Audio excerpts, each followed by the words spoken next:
நான் எதுக்கு உங்களை இன்டர்வியூ பண்ண வந்திருக்கேன் அப்படின்னா, நான் உங்களை பற்றி கேள்விப்பட்டு இங்கே நாடி ஜோதிடம் பார்க்க வந்தேன். அப்போ நீங்கள் எனக்கு என்னோடய ஓலையை பார்த்து சொன்னீங்க. அதில் எனக்கு 98ல் பெரிய லாஸ் வந்ததெல்லாம் நீங்கள் சொல்லி நாங்கள் ரொம்ப கஷ்டப்பட்டோங்கிறத நீங்கள் சொன்னீங்க. உங்களுக்கு தெரியாதுல்ல, சொன்னீங்களா? சொன்னீங்க. அதை சொல்லும்போது என்னால் அந்த ஞாபகத்துக்கு போயிட்டேன். என்ன அறியாமல் நான் வந்து ரொம்ப ஒரு மாதிரி மெல்ட்டாகி கலங்கி அழுதுட்டேன். இவ்வளோ நல்லா சொல்கிறீங்க. ஸோ உங்ககிட்ட இன்னும் கொஞ்சம் சில கேள்விகள் கேட்டு தெளிவுபடுத்திக்கலாம். ஸோ நான் உங்ககிட்ட கேட்கறதுல ஜனங்களுக்கும் ஒரு சில தெளிவு கிடைக்கும். கண்டிப்பாக. 50 வருடம் பாரம்பரியமிக்க மயிலாப்பூர் ஸ்ரீ விஜயா ஸ்டோரில் நவராத்திரிக்கு தேவையான கொலுப்படி, கொலு பொம்மை, சுமங்கலி செட், ரிட்டர்ன் கிஃப்ட் என அனைத்தும் மலிவான மற்றும் ஹோல்சேல் விலைகளில் கிடைக்கும். இந்த நவராத்திரிக்கு விஜயம் செய்ய ஸ்ரீ விஜயா ஸ்டோருக்கு வாங்க. தெய்வத்தின் அருள் இப்போது உங்கள் கையில். 100% தூய்மையான சில்வர் காயின் உங்கள் இஷ்ட தெய்வத்தின் அழகான உருவத்துடன். உடனே ஆர்டர் செய்ய நிபுராவை அணுகுங்கள்.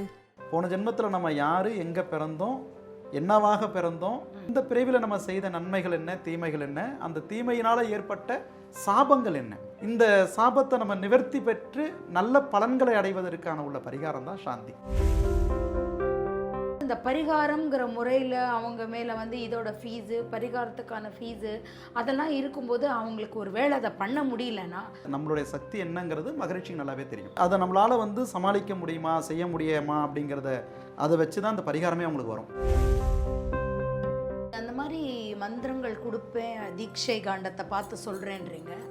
எல்லார் வாயிலையும் அந்த சமஸ்கிருதத்தில் வராது. அவங்களுக்கும் ஒரு எளிய முறையில் அவங்களால எந்த அளவுக்கு சிலதை வந்து வீட்டில் செய்ய முடியுமோ அந்த மாதிரியான ஒரு பூஜை முறைகளெல்லாம் அவங்களுக்கு நம்ம வந்து உபதேசம் பண்ணுவோம். எந்த ஒரு மருத்துவராலையும் தீர்க்க முடியாத ஒரு வியாதின்னு ஒன்று இருக்குது. எந்த மருந்தை சாப்பிட்டாலும் உங்களுக்கு குணப்படுத்த முடியாமல் இருக்குது. அதில் வந்து மகரிஷி வந்து இந்த மருத்துவ காண்டம், ஔஷத காண்டத்தில் என்ன மருந்து, அந்த மருத்துவர் எங்கே இருப்பார் அப்படிங்கிறதையும் அதில் மகரிஷி சொல்லியிருப்பாங்க. அதுதான் அதில் இன்னொரு, அந்த மருந்து எங்கே கிடைக்கும், எந்த பெயர் கொண்டு இருக்கக்கூடிய மருத்துவர் நம்மளுக்கு அதை அந்த மருத்துவத்தை நம்மளுக்கு கொடுப்பார் அப்படிங்கிறதையும் அதில் மகரிஷி கொடுத்துருப்பாங்க. கண்டிப்பாக மகரிஷி உத்தரவு கொடுக்குறாரு. அங்கேருந்து பூ விழுந்துட்டே இருக்கு இந்த ஔஷத காண்டம் சொல்லும்போது. ஆதான் ஆன்மீகம் நேயர்களுக்கு வணக்கம். நான் இப்போ எங்கே வந்திருக்கேன்னா, நாடி ஜோதிடர் MP கந்தவேல் அவர்களை சந்திக்க வந்திருக்கேன். உங்கள் சார்பாக நான் அவர்கிட்ட சில கேள்விகள்லாம் கேட்க போகிறேன். அவர் நமக்கு இப்போ பதில் சொல்வார். அவர் இன்டர்வியூ பண்ணலாமா? வணக்கம் சார். வணக்கங்கம்மா, எப்படி இருக்கீங்க? நல்லா இருக்கேன் சார். அகத்தியருடைய அனுகிரகம் பரிபூர்ணமாக உங்களுக்கு கிடைக்க வாழ்த்துக்கிறேங்க. நன்றி சார். நான் எதுக்கு உங்களை இன்டர்வியூ பண்ண வந்திருக்கேன் அப்படின்னா, நான் உங்களை பற்றி கேள்விப்பட்டு இங்கே நாடி ஜோதிடம் பார்க்க வந்தேன். அப்போ நீங்கள் எனக்கு என்னோடய ஓலையை பார்த்து சொன்னீங்க. அதில் எனக்கு 98ல் பெரிய லாஸ் வந்ததெல்லாம் நீங்கள் சொல்லி நாங்கள் ரொம்ப கஷ்டப்பட்டோங்கிறத நீங்கள் சொன்னீங்க. உங்களுக்கு தெரியாதுல்ல, சொன்னீங்களா? சொன்னீங்க. அதை சொல்லும்போது என்னால் அந்த ஞாபகத்துக்கு போயிட்டேன். என்ன அறியாமல் நான் வந்து ரொம்ப ஒரு மாதிரி மெல்ட்டாகி கலங்கி அழுதுட்டேன். ஸோ இவ்வளோ நல்லா சொல்கிறீங்க. ஸோ உங்ககிட்ட இன்னும் கொஞ்சம் சில கேள்விகள் கேட்டு தெளிவுபடுத்திக்கலாம். ஸோ நான் உங்ககிட்ட கேட்குறதுல ஜனங்களுக்கும் ஒரு சில தெளிவு கிடைக்கும். கண்டிப்பாங்க. ஸோ அவங்களும் உங்களை வந்து பார்த்தாங்கன்னா அவங்களோட ஃப்யூச்சருக்கும் அது ஹெல்ப்ஃபுல்லாக இருக்கும்னாக்கா கண்டிப்பாக இருக்கும் இல்லையா? அதனால தான் சார் நான் உங்களை பார்க்க மகிழ்ச்சியோடு வந்திருக்கேன். சந்தோஷம். என்ன கேள்வி கேட்டாலும் என்னால் முடிஞ்ச அளவுக்கு எனக்கு என்னுடைய குருநாதர் அவருடைய அருளோடு நான் பதில் சொல்ல தயாராக இருக்கிறேங்க. சார், இந்த நாடி ஜோசியம் வந்து நார்மலாக வந்து பொது காண்டம்லேருந்து 12 காண்டம் இருக்குதுன்னு சொல்கிறாங்க. ஆமாங்க. இதை தாண்டி இதில் வேறு ஏதாவது காண்டம் இருக்கா, இல்லை இந்த 12 காண்டம் தானா? இல்லை, 12 காண்டங்களை தவிர்த்து மேற்கொண்டு 5 காண்டங்கள் தனியாக இருக்குங்க. அதில் ஒன்று வந்து பார்த்தீங்கன்னா சாந்தி காண்டம் அப்படின்னு சொல்லுவோம். சாந்தி காண்டம்னா அந்த பரிகாரம்லாம் இருக்கிற சாந்தி காண்டம். போன ஜென்மத்தில் நம்ம யார் அப்படிங்கிறத தெரிஞ்சுக்கிறதுக்கான காண்டம். ஓ, சாந்தினா நான் நினச்சேன் பரிகாரம்லாம் பண்ணுறது உண்டுங்க. பரிகாரம் அது வந்து சாந்தி பரிகாரம்னு சொல்லுவோம். ஓ, போன ஜென்மத்தில் நம்ம யார், எங்கே பிறந்தோம், என்னவாக பிறந்தோம், அந்த பிறவில நம்ம செய்த நன்மைகள் என்ன, தீமைகள் என்ன, அந்த தீமையினால் ஏற்பட்ட சாபங்கள் என்ன, அந்த சாபத்துக்கும் இந்த பிறவிக்கும் உள்ள தொடர்புகள் என்ன, இந்த சாபத்தை நம்ம நிவர்த்தி பெற்று நல்ல பலன்களை அடைவதற்கான உள்ள பரிகாரம் தான் சாந்தி. அதனால தான் அது சாந்தி காண்டம். ஓ, சரி. அடுத்தது தீட்சை காண்டம் இருக்குது. இந்த தீட்சை காண்டங்கிறது இன்னைய காலகட்டத்திலிருந்து வாழ்ந்து முடிக்கக்கூடிய காலங்கள் வரைக்கும் வரக்கூடிய பிரச்சனைகள் எல்லாம் தவிர்க்கிறதுக்கு, தடுத்து கொள்வதற்கும் தன்னை பாதுகாத்து கொள்வதற்கும் எந்த கடவுளுடைய மகாமந்திரம் நம்மளுக்கு பாதுகாப்பானது அப்படிங்கிறத தீட்சை அப்படினாலே நம்ம மந்திர குருமுகமா உபதேசம். ஏத்துக்கிறது. மந்திர உபதேசம். சில பேருக்கு அது மந்திர உபதேசமாக வரும். சில பேருக்கு வந்து பார்த்தீங்கன்னா நாடி நூல் ஆசானே உங்களுக்கு அந்த மந்திரங்களை எந்திரங்களில் பாராயணம் பண்ணி அந்த எந்திரத்துக்கு உரு ஏற்றப்பட்டு தாயித்தா கொடுக்கணும், இல்லைன்னா எந்திர வழிபாடாக கொடுக்கணும் அப்படிங்கிற விவரங்கள்லாம் அது தீட்சை காண்டம். இப்போ நீங்கள் அந்த மாதிரி மந்திரங்கள் கொடுப்பேன் தீட்சை காண்டத்தை பார்த்து சொல்கிறேன்றீங்க. எல்லார் வாயிலையும் அந்த சமஸ்கிருதத்தில் வராது. ஸோ அப்போது வந்து நம்ம மக்கள் வந்து எளிய முறையில் அந்த மந்திரத்தை சொல்கிற மாதிரி நீங்கள் வந்து தமிழ் படுத்தி அதை எளிய முறைப்படுத்தி நீங்கள் கொடுப்பீங்களா? எல்லாராலையும் அந்த பூஜை செய்ய முடியாத பட்சத்தில் அதனால தான் மகரிஷி என்ன சொல்கிறாங்கன்னா, இந்த நாடி நூல் ஆசானே இந்த பூஜையை நீங்கள் அவங்களுக்கு செஞ்சு கொடுக்கணும் அப்படிங்கிறத சொல்லும் பொழுது அவங்க அதை விருப்பப்பட்டு செய்ய ஆரம்பிச்சிட்டாங்கன்னா அவங்களுக்கும் ஒரு எளிய முறையில் அவங்களால எந்த அளவுக்கு சிலதை வந்து வீட்டில் செய்ய முடியுமோ அந்த மாதிரியான ஒரு பூஜை முறைகளெல்லாம் அவங்களுக்கு நம்ம வந்து உபதேசம் பண்ணுவோம். இங்கே எந்திரத்துக்கான உரு நடக்கும் பொழுது அவங்க வீட்டில் பண்ணக்கூடிய அந்த ஒரு பிரார்த்தனையும் அதுக்கு வந்து இன்னும் அதிகமான ஒரு எனர்ஜியை கொடுக்கும். இங்கே நடுவில் நான் ஒரே ஒரு கேள்வி வந்து மக்கள் சார்பாகவும் என் சார்பாகவுமே கேட்டுக்கிறேன். சொல்லுங்கம்மா. அதுக்கப்புறம் மற்ற காண்டத்தை பற்றி கேட்போம். இப்போ நீங்கள் சொன்னீங்க இந்த தீட்சை காண்டம் மக்களால் வந்து வீட்டில் பண்ண முடியாதனால நாங்களே பண்ணுவோம். இதுதான் இன்றைக்கி நிறைய இடத்துல இருக்குது. இப்போ வரவங்களே வந்து ஏதாவது ஒரு கஷ்டமாக இருக்க, பணம் இருந்து பிஸ்னஸ் டெவலப் பண்ணணுன்னு இருக்கிறவங்க வரவங்க எதை பற்றியும் யோசிக்க மாட்டாங்க, காசு கொடுத்து எல்லாமே பண்ணிடுவாங்க. நிறைய முக்கால்வாசி பேர் வரும்போதே நமக்கு சிரமமாக இருக்குங்கிறத நோக்கி தான் வராங்க. ஸோ அப்படி இருக்கும்போது இந்த பரிகாரம்ங்கிற முறையில் அவங்க மேலே வந்து இதோட ஃபீஸு, பரிகாரத்துக்கான ஃபீஸு அதெல்லாம் இருக்கும்போது அவங்களுக்கு ஒரு வேளை அதை பண்ண முடியலன்னா இது கர்மான்னு சொல்கிறதா, இல்லை வந்து ஒருத்தருடைய கர்மாவை நம்ம வந்து குறைக்கிறதுக்கு எவ்வளோ தூரம் பண்ண முடியுமோ அதுக்கு என்ன பண்ணலான்னு ஏதாவது வழி இருக்கா? நீங்கள் பண்ணுவீங்களா? ஏன்னா இது பண்ண முடியாமையும் போயிடக்கூடாது அவங்களுக்கும். இப்போ மகரிஷி இந்த இடத்துல சொல்லக்கூடிய விஷயம், பரிகாரம் வந்து ரொம்ப எளிமையானது தான். தகுதிக்கு மீறி எதுவுமே போகாதுங்க.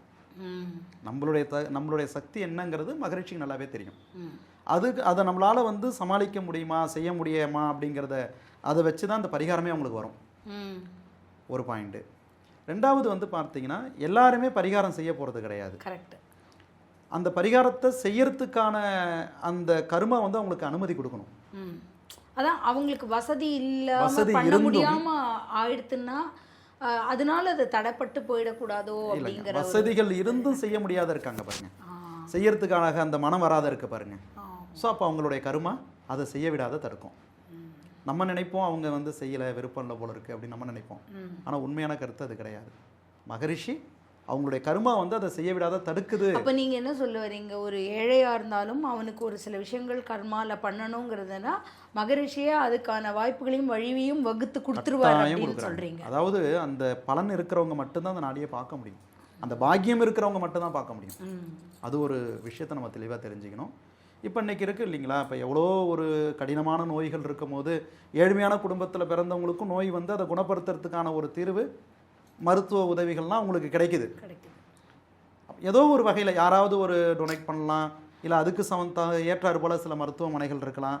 அப்படி அது போல தாங்க இந்த நாடி ஜோதிடத்தில் பரிகாரங்களும் ரொம்ப எளிமையான பரிகாரம்.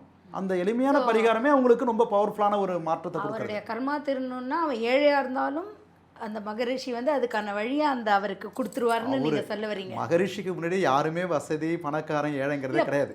நான் அப்படி சொல்லலை. இப்போ பணம் இல்லாமல் ஒருத்தருடைய பரிகாரம், அவனே ஒரு வசதி இல்லாத ஒரு பர்சன் தான் வந்து பார்க்க வராங்க, இந்த பரிகாரம் பண்ணணும்னு இருந்ததுன்னா அவனோட கர்மாவில் இருந்ததுன்னா அதுக்கான வழி கிடைச்சிடும், கிடைக்கும். ஓகே, மிகப்பெரிய தெளிவை நான் இதை கேட்டுக்கணும்னு இருந்தேன். இப்போ நீங்கள் அடுத்த காண்டம் சொல்லுங்கள். சரிங்க. அடுத்தது வந்து சாந்தி காண்டத்தை பற்றி சொன்னோம், தீட்சை காண்டத்தை பற்றி சொன்னோம். அடுத்தது வந்து ஔஷத காண்டம் இருக்குது. எந்த ஒரு மருத்துவராலையும் தீர்க்க முடியாத ஒரு வியாதின்னு ஒன்று இருக்குது. எந்த மருந்தை சாப்பிட்டாலும் உங்களுக்கு குணப்படுத்த முடியாமல் இருக்குது. அதில் வந்து மகரிஷி வந்து இந்த மருத்துவ காண்டம் ஔஷத காண்டத்தில் என்ன மருந்து, அந்த மருந்து இருக்கிற இடம் எங்கே, அது எப்படி அதை வந்து பாடங்கள் பண்ணணும், அந்த மருந்தினுடைய, ஏன்னா எல்லாமே இயற்கையாக கொடுக்குறாங்க. சித்த மருத்துவங்கள்ங்கிறது வந்து இயற்கை. இது அப்போ அந்த மருத்துவங்களை வந்து அந்த ஒரு மூலிகை இருக்குன்னா அந்த மூலிகையை எவ்வளோ நாள் வரைக்கும் அவங்க பதப்படுத்துறது, வெயிலில் காஞ்சா அதனுடைய தன்மை மாறிடும், நிழலில் காஞ்சா அதனுடைய தன்மைகள் இருக்கும், அப்படிங்கிற முறைகள்லாம் அதில் மகரிஷி சொல்லி அதிலிருந்து நம்ம பயன்பெறக்கூடியவங்க நிறைய பேர் இருக்காங்க. இது வந்து ஔஷத காண்டம். அந்த மருத்துவர் எங்கே இருப்பார் அப்படிங்கிறதையும் அதில் மகரிஷி சொல்லியிருப்பாங்க. அதுதான் அதில் இன்னொரு, அந்த மருந்து எங்கே கிடைக்கும், எந்த பெயர் கொண்டு இருக்கக்கூடிய மருத்துவர் நம்மளுக்கு அந்த மருத்துவத்தை நம்மளுக்கு கொடுப்பார் அப்படிங்கிறதையும் அதில் மகரிஷி கொடுத்துருப்பாங்க. அது ஒரு விஷயம். கண்டிப்பாக மகரிஷி உத்தரவு கொடுக்குறாரு, அங்கேருந்து பூ விழுந்துட்டே இருக்கு இந்த ஔஷத காண்டம் சொல்லும்போது. அதாங்க அன்னைக்கு ஆரம்பத்தில் பேசும்போது இந்த ஜோதிடத்தை பற்றி பேசும்பொழுது ஜோதிடத்தை மட்டும் மகரிஷி கொடுக்கல, மருத்துவமும் கொடுத்துருக்குறாங்க அப்படிங்கிறத சொல்கிறோம். நீங்கள் அந்த கேள்வி இன்னைக்கு கேட்குறீங்க. அது ஒன்று. அடுத்தது வந்து தசாபுத்தி காண்டம். ஒரு ஜாதகத்தில் இப்போ நடக்கக்கூடிய ஜனனகால திசை என்ன, இன்னைக்கு பார்க்கக்கூடிய நேரத்தில் என்ன திசை நடக்குது, என்ன புத்தி நடக்குது, என்ன அந்தர புத்தி, இது எல்லாமே நாடியில் வந்துடும் கட்டாயங்க. ஓகே, எல்லா ஜோதிடத்துலையும் வேண்டாம், தேவையில்லைங்க. எல்லா ஜோதிடர்களும் என்ன செய்வாங்கன்னா, இப்போ சுக்கிரதசை நடக்குது, குரு புத்தி நடக்குது, அந்த குரு புத்தியில் குருவுடைய அந்தரம் எவ்வளோ நடக்குது, குருனுடைய காலம் 2 வருஷம் 8 மாதம் அப்படின்னு வருதுன்னு வச்சுக்கிங்களேன். அந்த 2 வருஷம் 8 மாதத்தில் அந்த குருனுடைய காலம் எவ்வளோ வருது, குருக்கு அப்புறம் என்ன வருது, சனி, அந்த அந்தர தசையிலையும் அந்தரம் அப்படிங்கிற ஒரு விஷயம், அதனுடைய காலகட்ட பலன்கள் எப்படி இருக்கும் அப்படிங்கிறது தசாபுத்தி காண்டம். அடுத்தது எல்லாத்துக்கும் ரொம்ப ஒரு சிறப்பு உள்ள ஒரு காண்டம் பார்த்தீங்கன்னா ஞான காண்டம். ஞானம் வந்து பார்த்தீங்கன்னா பிறவி பயன்னு சொல்லுவோம். நிறைய பேர் நம்ம எதுக்காக பிறவி எடுத்துருக்குறோங்கிறதே தெரியலையே, என்ன பர்பஸ்க்காக நம்ம எடுத்துருக்குறோம், என்ன நம்ம பண்ணிக்கிட்டு இருக்கிறோம், என்ன செய்துக்கிட்டு இருக்கிறோம் அப்படிங்கிறது பல பேர்களுக்கு வந்து தெரியாதே வாழ்ந்துக்கிட்டு இருக்கோம். அந்த ஞான காண்டத்தை எடுத்து பார்க்கறதுக்கும் காலகட்டங்கள் வரணும், எல்லா நேரத்துலையும் தெரிஞ்சிக்க முடியாது. ஏன்னா அதில் உள்ள சப்ஜெக்ட் வந்து பார்த்தீங்கன்னா ரொம்ப ரொம்ப நுட்பமாக இருக்கும், ரொம்ப சூட்சமங்களாக சொல்லியிருப்பாங்க. அந்த வார்த்தைகளை நம்ம வந்து உள்உணர்வதற்கே நம்மளுக்கு வந்து ஞானம் வேணும். கரெக்ட். அது எப்போ நம்மளுக்கு கிடைக்குதோ அப்போ தான் அந்த ஞான காண்டத்தை பார்க்க முடியும். அது வந்து பிறவி பயன். கரெக்ட். அப்போ கர்மா வந்து 5 விதமாக பிரிக்கிறாங்க. ஆசை, பாசம், காமம், இப்படி 5 விதமாக பிரிக்கிறாங்க. ஸோ இந்த 5ஐயும் நம்ம எப்படி நம்ம வந்து கட்டுப்படுத்தினால் நம்ம இறைவனிடம் வந்து நம்ம போய் சேர முடியும். தர்மங்கிறதோ, நம்ம தர்மம் என்ன செய்கிறோம், 4 பேருக்கு அன்னதானம் பண்ணுறதோ, ஒரு ஆசிரமத்தில் போய் சேவை பண்ணுறது வந்து தர்மம் கிடையாது. முதல்ல நம்ம எப்படி வாழணும், நம்ம இந்த ஆன்மாவை எப்படி இன்னைக்கு இந்த காலகட்டத்தில் கட்டுண்டு, அதாவது கட்டுன்னா நம்ம கட்டுப்படுத்தினால் நம்ம இறைவனை நம்ம வந்து உள்ளுணர முடியும் அப்படிங்கிறது அந்த ஞானகாண்டம். அது வந்து பிறவி மோட்சத்துக்கும் முக்திக்கும் சொல்லக்கூடிய ஒரு சப்ஜெக்ட்டுங்க. இது வந்து ஆனால் பொதுவாக வந்து வரவங்க எல்லாருமே வந்து தொழில் பற்றி கேட்பாங்க, கல்யாணம் பற்றி கேட்பாங்க, அதிகமாக கேட்கறது வந்து இதுதான் வரது. கடன்கள் இருந்தால் குழந்தை, கல்யாணம் தெரிஞ்சு ஜோசியமாக இருந்தாலும் நாடிலையும் இதுதான் அதிகமாக கேட்பாங்க. இந்த நீங்கள் சொல்கிற இந்த எக்ஸ்ட்ராவாக நீங்கள் சொல்கிறீங்கல்ல ஒரு 5 காண்டம், அது வந்து யாராவது ஸ்பெசிஃபிக்கான இருக்கிறவங்க தான் வந்து பார்ப்பாங்களா, இல்லை இந்த தவம் பண்ணி பிரம்மச்சாரியாக போகணும், சுவாமிஜியாக போகணும் அப்படின்றவங்க தான் வந்து இந்த காண்டம், இந்த ஞான காண்டம்லாம் வந்து ஞான காண்டம் எப்படி நம்மளுக்கு வந்து கனெக்ட் பண்ணுது அப்படின்னா, ஞானம் அப்படின்னாலே நாலேஜ் தான் அப்படிங்கிறோம். அந்த நாலேஜ் நம்மளுக்கு கிடைக்கணும்னா நம்மளுடைய புண்ணிய காலங்கள் எப்போ வருது, இந்த பிறவி எப்போ நம்மளுக்கு முடிய போகுது, 3வது ஜென்மமா 4வது ஜென்மத்திலே முடிச்சுக்கணும்னு நினைக்கிறோமா, எனக்கு போதும் இந்த வாழ்க்கையே எனக்கு போதும், அடுத்தது ஜென்மமே வேண்டாம் அப்படின்னு நினைக்கிறவங்களுக்கு தான் இந்த ஞானகாண்டம்.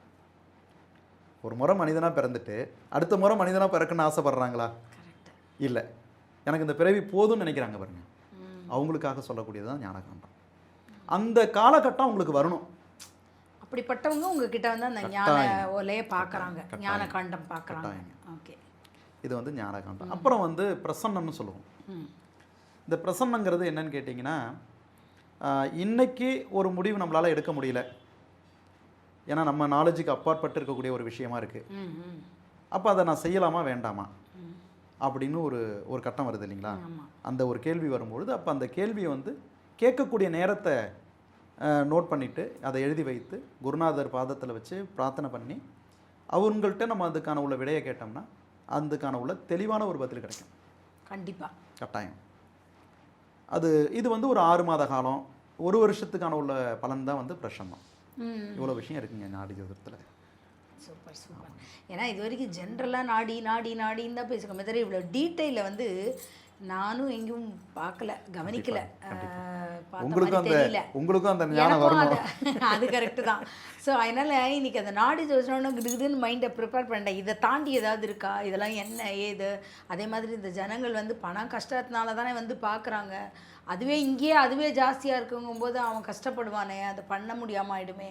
எனக்குள்ளே இந்த கேள்விகளாக நான் அதனால தான் நான் வந்து மக்களுடைய சார்பாகவும் நான் இந்த கேள்வியை நான் வந்து தேவையான கேள்வி தான். உங்களை நான் கேட்டுட்டேன், வேற ஒன்றும் இல்லை. இதை பற்றி வேற என்ன ஏதாவது கலக்கம் தெரியுங்களா உங்களுக்கு? இல்லை இது மெயினாக இதை தாண்டி 5 காண்டம் இருக்குங்கிறதே வந்து ஒரு நல்ல விஷயம் தெரிஞ்சுக்கிட்டது. ரொம்ப உடம்பு சரியில்லாதவங்க யாராவது இருந்து வழியே தெரியலன்னா வந்து கேட்டுக்கலாமே, இது ஒரு வேளை சரி ஆகுமா, மருந்து கிடைக்குமா, பண்ணலாமா அப்படின்லாம் கேட்டுக்கலாமே. அது மாதிரி நிறைய குணமடைஞ்சவங்க இருக்காங்க. ஏன்னா இப்போ இங்கிலீஷ் மருத்துவம்னு என்ன செய்யுது, உடனே இப்போ ஒரு பிரச்சனை வருதுன்னா உடனே ஆப்ரேஷன் பண்ணி அதை ரிமூவ் பண்ணணும். ஆனால் அது வந்து ரிமூவ் பண்ணுறதும் நல்லது கிடையாது. நம்ம உடம்புலேருந்து ஒரு பார்ட்டு நம்மளை விட்டு வெளில போகிறதும் அது பலவீனம் தான். எல்லாருக்குமே இன்னைக்கு அவசர உலகத்தில் கிடுகிடுன்னு தானே சார் பண்ணணும்னு நினைக்கிறாங்க. அந்த போல் ஒரு நிலையை தவிர்க்கிறதுக்கு அந்த மருத்துவ காண்டம் ரொம்ப உதவியாக இருக்குங்க. ஆமாங்க. இல்லை எல்லாருக்கிட்டையுமே இதுனா அதிகமான ஃபீஸ் இருக்குமோ, அதிகமாக காசு வாங்கலாம், ஒரு அவேர்னஸ் நிறைய பேர்கிட்ட இருக்கு. அதுக்காக தான் நான் உங்ககிட்ட இதை பற்றி கேட்டேன். நான் ஸோ நாமினலாக தான் இருக்குமா, வந்தால் இப்படிலாம் இருக்குமாங்கிறதுக்காக நான் இதை கேட்டேன். பரிகாரத்தை பொறுத்த வரைக்கும் நம்ம வந்து யாரையும் கட்டாயப்படுத்த மாட்டோம். விருப்பம் இருந்தால் செஞ்சுக்கிட்டோம், அந்தந்த கோயில்களுக்கு போய் செஞ்சுட்டு வாங்க. இதில் எனக்கு பண்ணுவாங்களா மாட்டாங்களாங்கிறதே நீங்கள் நாடி பார்க்கும்போதே தெரிஞ்சிடும். இல்லை, மகரிஷியை சொல்லிடுறாங்களே, நீ வந்து இந்த முறையை வந்து நீ ஃபாலோ பண்ண மாட்டீங்க அப்படிங்கிறத மகரிஷி சொல்லிடுவாங்க. பணம் இருந்தும் செய்யறதுக்கான மனம் உனக்கு துணியாது. அது வேற, அதை தான் நான் கர்மான்னு நினைப்பேன். கர்மா தாங்க அது 100% கர்மா. அது அதே போல் ரொம்ப ஏழ்மையாக இருக்கிறவங்க ஏதாவது ஒரு வழியில் அவங்க வந்து தீர்த்து வைக்கணும் வரும்பொழுது அவங்களுக்கு நான் நிறைய உதவி பண்ணியிருக்கேன். சில பேருக்கு வந்து நான் நேரடியாகவே அந்த இடத்துக்கெல்லாம் அலசிட்டு போய் அவங்களுக்கான உள்ள பூஜை முறைகளெல்லாம் கூட இருந்து செய்து கொடுத்துருக்காங்க. அதில் பலனடைஞ்சவங்க நிறைய பேர் இருக்காங்க. இன்றைக்கும் அவங்கெல்லாம் நம்மள்ட்ட ரொம்ப ஒரு ஆத்மார்த்தமாக ஒரு உறவு முறைகள் இருக்காங்க.